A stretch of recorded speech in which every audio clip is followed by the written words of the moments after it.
Crystal Deal With It focuses on bridging the gap between where you're at now and where you'd like to be. We'll explore wisdom and techniques from a wide variety of domains and industries and apply them to your unique challenges. I love developing frameworks, processes, and storytelling metaphors that enable personal and business growth. Through actionable next steps, we'll build momentum and confidence.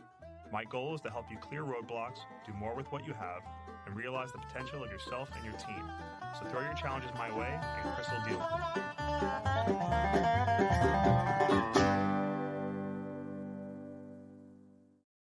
First, an AI statement that all elements of this episode are products of the author, Chris Kreuter, and made without the use of any AI tools. Welcome to episode 50 of Chris will Deal With It, Shamatuerism. Recently I read Klondikers, Dawson City's Stanley Cup Challenge and How a Nation Fell in Love with Hockey by Tim Falconer. So this is a hockey history book about the 1905 Stanley Cup challengers from Dawson City, the small, gold rush outpost-turned-capital city of Canada's Yukon province. After traveling for nearly a month across Canada, the Nuggets got absolutely obliterated by the defending champions in Ottawa. While it's a great hockey book about the early days of organized hockey, it also provides perspective on that period of Canadian history. Through the turn of the 20th century, the British colony of Canada was transitioning out of the Victorian era, and this was an era when many held tightly to Victorian ideals regarding amateurism in sport. Getting paid in any sense got you labeled as a professional, which was an affront to the prevailing ethics of sports itself. This debate continued for many decades after in Olympic sports and still plays out today with college athletes here in North America. And what constituted being labeled a professional back then? Simply getting paid to play. Sometimes it didn't even matter if you got paid in a different sport. Hockey, and especially the Stanley Cup, were quickly gaining coverage and prominence. The desire to claim the trophy by any means necessary, and more importantly, enjoying greater profits from growing audiences, brought money into the equation. And shouldn't the players, often battling through grueling, bloody matches, get a cut of the action too? Klondikers was a wonderful, well-researched book. Within it, I heard some amazing phrases from that era, including Shamatuerism. In the context of this history, it described arrangements for players where they weren't outright and obvious about getting paid to play. Instead, they might receive benefits for joining a particular team, but on the sly. This might be an extensive gold bauble, or cushy jobs with employers with a financial stake in the teams and/or rinks. But this term, Shamatuerism, really got me thinking. What are the modern differences between amateurs and professionals? How have these perceptions changed over the past century? How has modern technology changed the definitions and attainment of professionalism? So on today's episode, I'm going to share my thoughts that stemmed from this curiously fun phrase. And there's a link to the book Klondikers in the show notes. Defining amateurs and pros. The term shamateur evolved out of the Victorian obsession with amateurism versus professionalism in athletic pursuits. It was pure rascality, as they might say back then, to sneak around the nebulous and inconsistent rules of amateur sports. The defining factor on being labeled as a professional was simple. Did you get paid? As I'll argue, this definition is still the most clear-cut and appropriate. Regardless of whether you're labeled amateur or professional, it's important to realize that just as it was for the hockeyists of 1900, most of us lack any control over how they're defined too. The market dictates what work and efforts are deserving of remuneration. Our future opportunities often hinge on positive critical reception of consistent, continuing performance, whether that be on the ice, on the page, upon a stage, or from our desks. So amateur doesn't mean beginner. Are you letting this definition hold you back? Feeling like an amateur might prevent you from deepening your connection and/or commitment to your work. But this feeling is as useless as it is false, especially in creative pursuits. I do feel that in modern times, the term amateur has often come to mean beginner, someone lacking experience.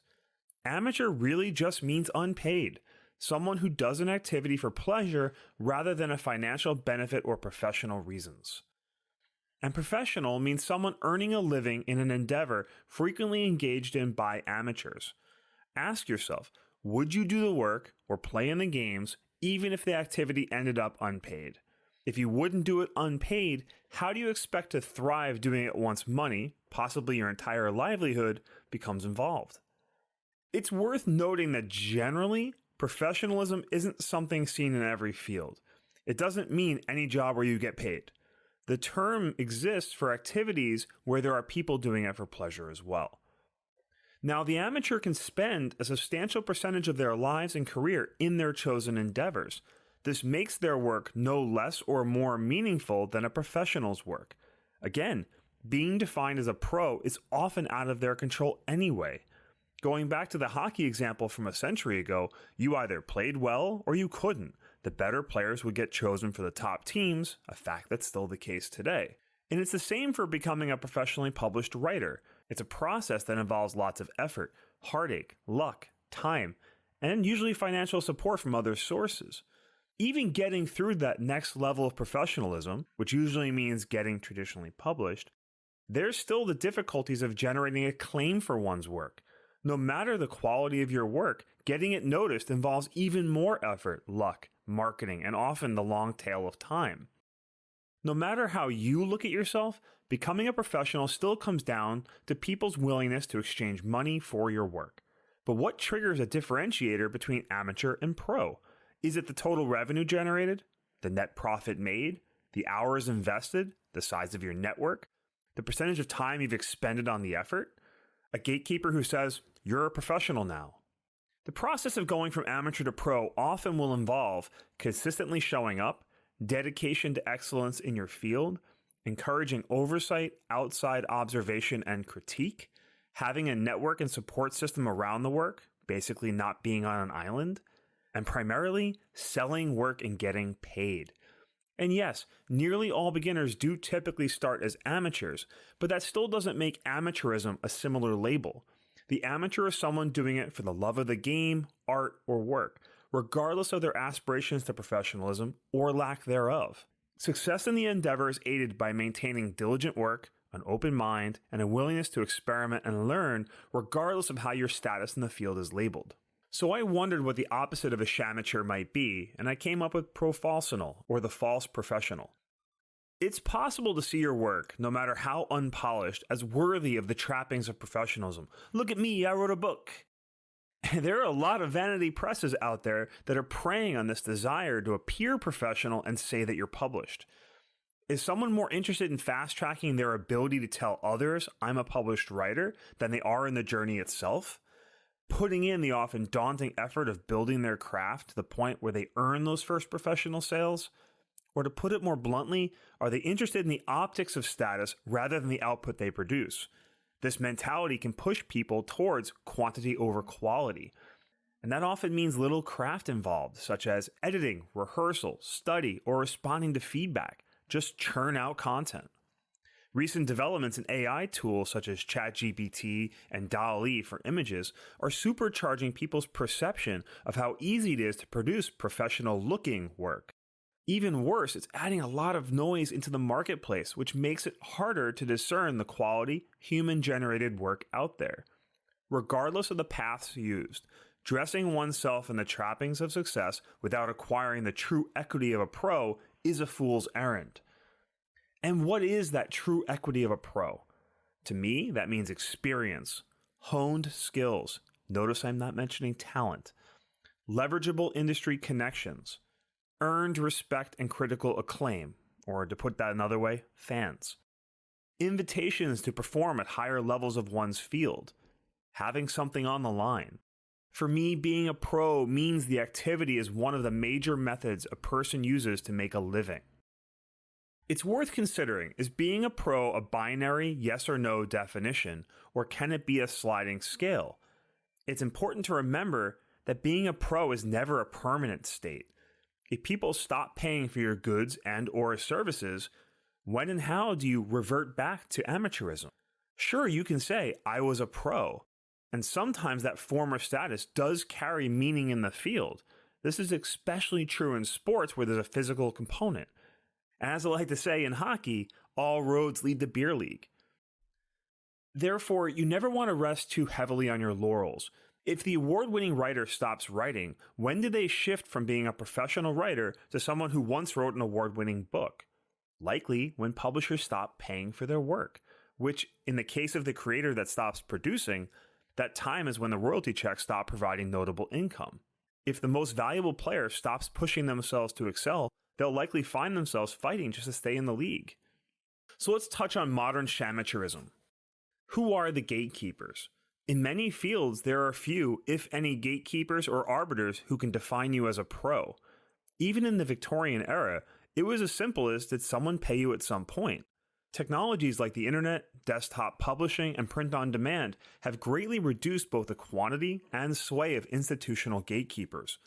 It takes a lot of resources to be a major publisher, especially financial. Even with all the technology available, these bigger houses have built reputations, consumer trust, and a distribution network that enables them to greatly expand the reach of a person's work. They still serve an important purpose, but they're no longer the only path to professionalism, especially with creative work. This is where self-publishing and video streaming services like YouTube, or even startup sports like pickleball, come in. If people exchange money for the goods, services, and/or entertainment you produce, or to advertise on your platform, you're on the path to professionalism. The pickleball example is actually really relevant here, as it's the fastest growing sport in America. There are professional leagues and associations springing up all over. There are various rule sets that are being debated and codified in a process similar to the birth of organized hockey and professional sports in general over a century ago. For example, the National Hockey League's first season was 1917-18, yet the Stanley Cup's first winner was in 1893, where it was awarded to the top amateur team in the Dominion, who then defended it against challenges issued to a committee of trustees. There have been rival leagues, leagues in other countries with their trophies, and multiple paths to professionalism. The fact that there are so many varied ways of becoming a professional is true in most fields. So the question becomes, can we approach our work like a pro, regardless of our actual status?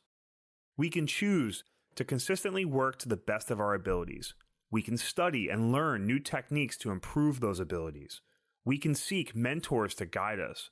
We can attend industry events to build our network and learn from others. We can read and support industry publications. We can participate in industry discourse and opportunities. We can be open to unexpected opportunities. We can allow our work to evolve.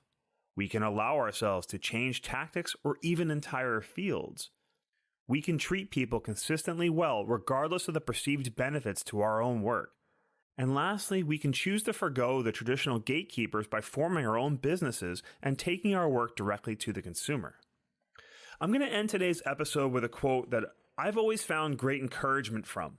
It comes from Shane Parrish's Farnham Street newsletter, which I've quoted multiple times in this podcast.